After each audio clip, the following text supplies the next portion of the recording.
Like to call to order the Dutchess County Local Development Corporation February meeting. Jasmine, could you please take attendance? Cindy, Here. Martha. Here. Kathy Bauer. Here. Amy Bonadero. Here.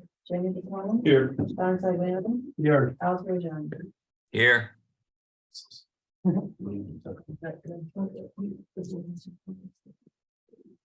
We did that. Yeah. Okay.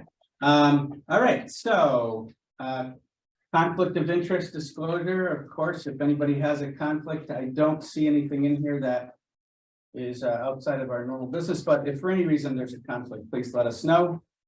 Proof of meeting notice was posted, correct? Correct. Bills and communications, anything? No. Okay.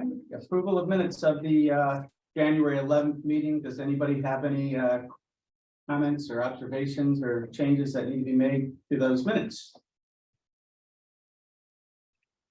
Okay, hearing none, I would ask for a motion to approve minutes. Thank you, Mark. Can I get a second? No. Thank you, Kathy. Okay, Jasmine, could you take a vote, please? Alfred John. Approved. Don Sagliano. Approved. Jamie. Approved. Amy Bonadero. Approved. Kathy Bauer. Approved. Mark Doyle. Approved. Cindy. Approved. Okay, report of the treasurer.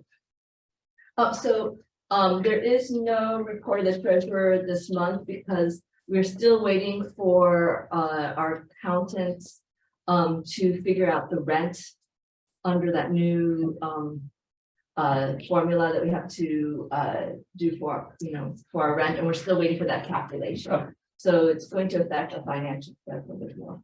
Okay. All right. Reports of any committees? No, Okay, unfinished business. so no unfinished business. Okay, new business, consideration and approval for a reimbursement for fourth quarter. You want to talk about that? Yeah, so the, as these are related to our county contract for services, the county requires the board to approve the submission before we can submit it to the county for reimbursement.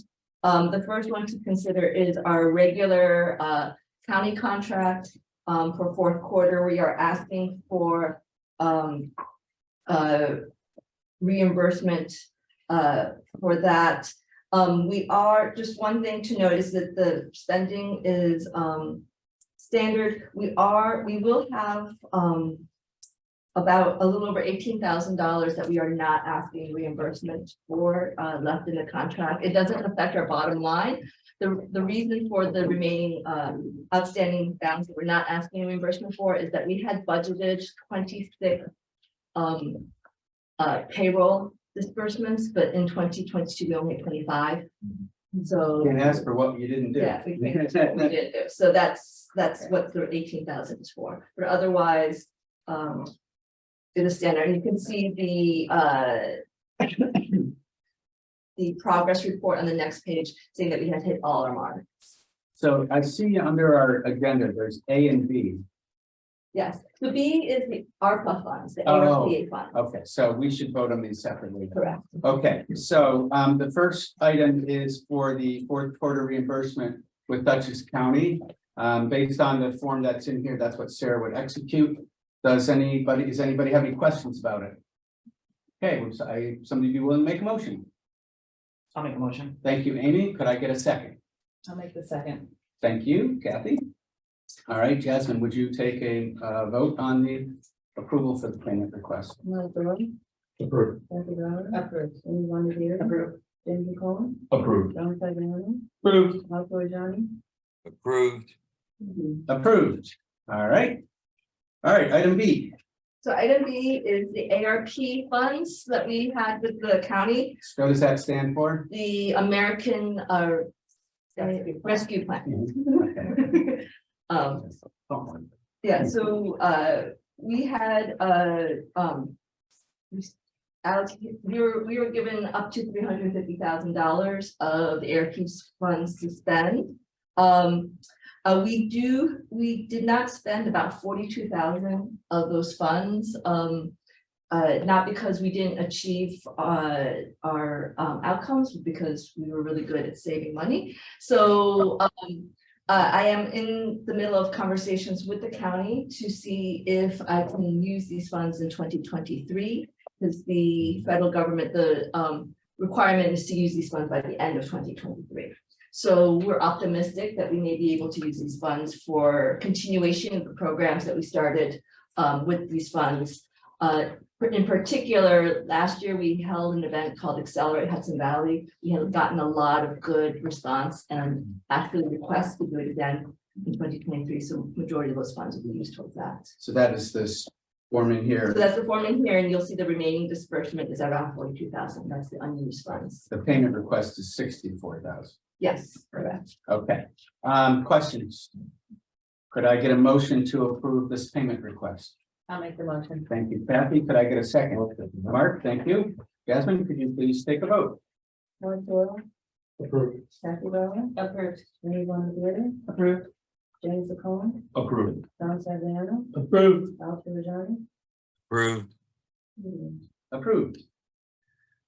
Okay, the final item is just a, a separate requirement that we approve the 2023 CFO salary at $87,550 plus up to $24,000 in fringe benefit. This is a 3% increase from 2022, and we did approve this as part of our previously approved 2023 budget. So is there any questions about that? Okay, if there isn't, I would entertain a motion to approve that. I'll make the motion. Thank you, Kathy. Could I get a second? Second. Thank you, Jamie. Jasmine, would you please take a roll call on that? Mark Doyle, Approved. Kathy Bauer, Approved. Amy Bondieri, Approved. James McCollum, Approved. Don Saviano, Approved. Al Rajani. approved. Approved. Okay, Sarah, is there anything else that you wanted to talk about? Nope. Just to comment that this is the time of year that we would normally be doing our review of our executive director. And so I will be, Sarah is going to provide me with a summary of activity from last year so that we all have it fresh in our mind. And I will be sending out the evaluation forms to be done. And then I will, once I get them all back, I will gather them into one document with, not attributing comments or grades individually to any particular board member for presentation to Sarah and of course discussion by the board. So that should take place in March. All right, anything else? Okay, I'd like to adjourn the meeting. Thank you all for coming.